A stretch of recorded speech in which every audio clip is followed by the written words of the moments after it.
Hello all, and welcome to tonight's beer review, which I am dubbing the no internet review, because right now I have no internet, and God knows how long I will not have internet, because the internet here sucks. It's basically, well, it sucks on both sides. It sucks on the provider side, because Oceanic kind of sucks, especially when the weather's like this, and it sucks with our house wireless, because I have no control over the cable modem, and because, it sucks on the service provider side, you need to go and reset your cable modem very often. Since it's in the main house and I can't access it and they don't use the internet much, it'll basically be the next time they realize the internet is down.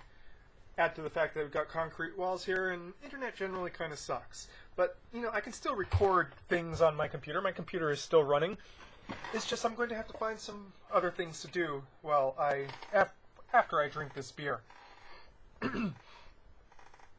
Excuse me, a little bit hoarse today. Well, but I can still taste well, and even if I couldn't taste well, it's guaranteed I could still really do a good review on this. What is this? Well, I went and sprung for it. This is Anderson Valley Bullhorn since 1987. I've reviewed a couple of their other Goses, the regular Kimi, Yink, and the Holy Gose, and their Mandarin and their Blood Orange Gose. And this is their G&T Gose. I miss the Melon Gose, but the G&T stands for Gin and Tonic because I don't believe that it's actually kept inside Gin and Tonic barrels, but it's brewed with various herbs that give it the feeling, the sensation of gin and tonic. And I really love what they do with the Gose, and it's not a very traditional Gose. It's what I would say is a more American style Gose, in that it tends to go and push the tartness and the saltiness further than traditional German style would, and a lot more adjuncts other than just coriander in the traditional Gose. In this case, herbal adjuncts. Like all Goses, fairly light on the ABV, 4.2. And I kind of wish I lived in California so I could get Anderson Valley fairly cheap. Here it's kind of expensive, it's over $12 a sixer. But I love Goses so much that I'm going to go and pay $12 for a 4.2 beer because, it's a Gose. I love Goses. So, let's get to this, shall we? It's already been 3 minutes.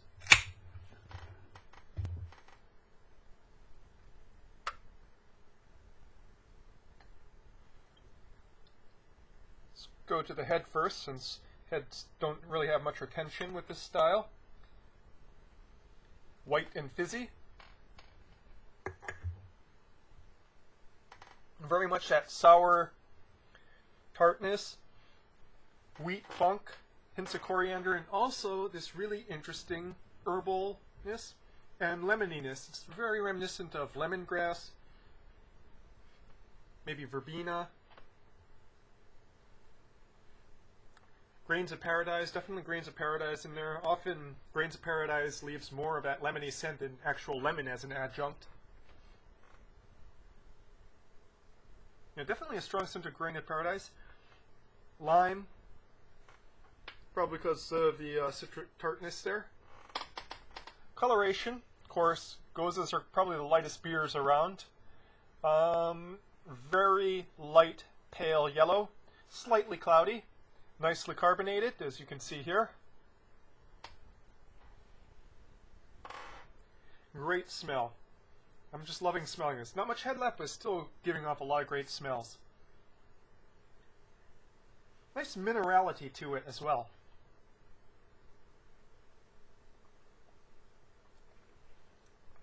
Big carbonation bite in the front.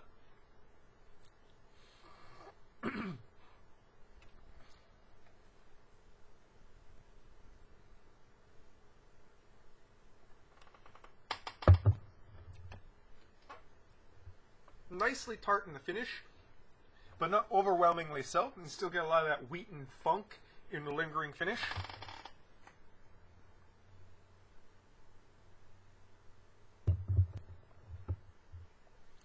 very refreshing, as Goses usually are, which is why I like, the sour styles so much. Because they're, one, they tend to be usually light, and two, they're very refreshing, three, they're sour, and I love sour flavors. I'm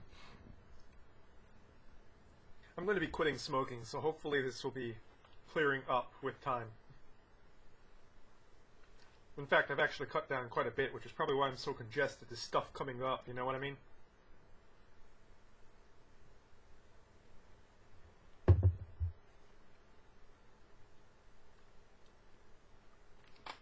Herbalness kind of shows there in the mid palate. Underneath the sourness, the funk, and the saltiness too. I forgot to mention, there's a nice overtone of saltiness. Saltiness is kind of over the tartness. But underneath those two flavors is a nice herbal essence there. And it's not overwhelming. It's very delicate. It's very subtle. It doesn't come across...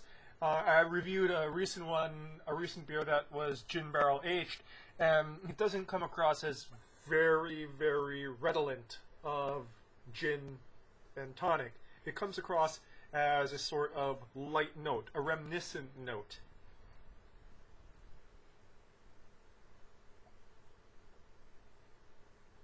A very effervescent note.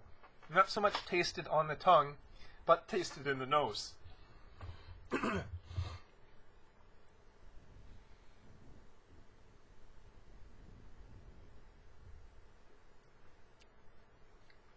becomes more apparent as it warms up.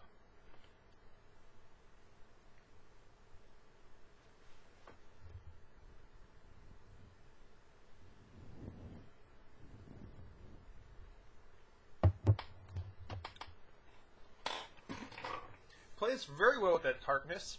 Like I said, almost tastes like, it's almost like the Gose is acting as a gigantic lime to a certain gin and tonic, that the tartness of the lime is sort of, while in the background in the gin and tonic, it kind of plays forefront, not so much lime flavor, but just that citric tartness. And, just kind of playing with those boundaries there. And I really, really like how Anderson Valley here has kind of, done this, but they haven't gone overboard with it. This is still very much clearly a Gose. It is still tart. It is still salty. It still has that wheat funkiness. It still has that kind of coriander. The most notable herbal note in there is the coriander still. In the nose, grains of paradise. A little bit on the tongue too. Warms up. More herbal notes. But still subtle. It's great. If I had more money, or if this was cheaper, I'd be, this would be a regular rotation kind of beer. Just the Goses that they put out in general.